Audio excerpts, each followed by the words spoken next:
त्यातले 5-6 जणांनी सांगितलं साहेब कुंभला गेलो. म्हटलं गजळा करता कशाला पाप. तर मी हेही विचारलं आल्यावरती आंघोळ केलीच ना. आमचे बाळा नांदगाव काही इथे त्या ह्याच्यातनं घेऊन आले काय ते छोट्याशा कमंडलूमधनं पाणी घेऊन आले. म्हटलं मी नाही पिणार. अहो मला सांगा आता तो सोशल मीडिया आल्या पूर्वीच्या काळात ठीक होतं.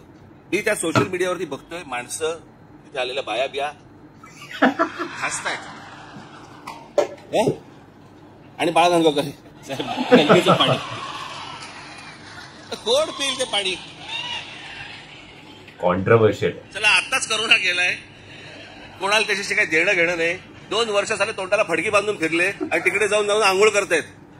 अहो मला माहितीये मी कित्येक स्विमिंग पूल बघितले असे जे सुरुवातीला उद्घाटनाच्या वेळेला निळे होते हळूहळू हिरवे हिरवे व्हायला लागले. कोण जाऊन त्याच्यामध्ये मला सांगा पडेल त्यात गंगेत ह्यानं तिथे काहीतरी केलं ते मी इथे पितोय.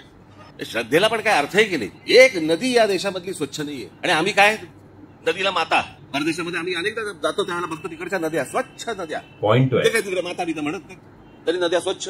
आमच्याकडे सगळं पोल्युशनचं पाणी आतमध्ये कोणी आंघोळ करतायत कोणी कपडे धुतायत काय वाटेल ते चालू आहे. राजीव गांधी असल्यापासून ऐकतोय मी गंगा साफ होणार. मग मध्ये राज कपूरनी चित्रपट पण काढला लोकांना वाटली झाली गंगा साफ त्याच्यात वेगळीच गंगा.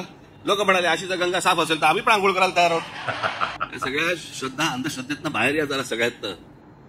याच्याबद्दल तुमचं काय मत आहे हे कमेंटच्या माध्यमातून कळवा.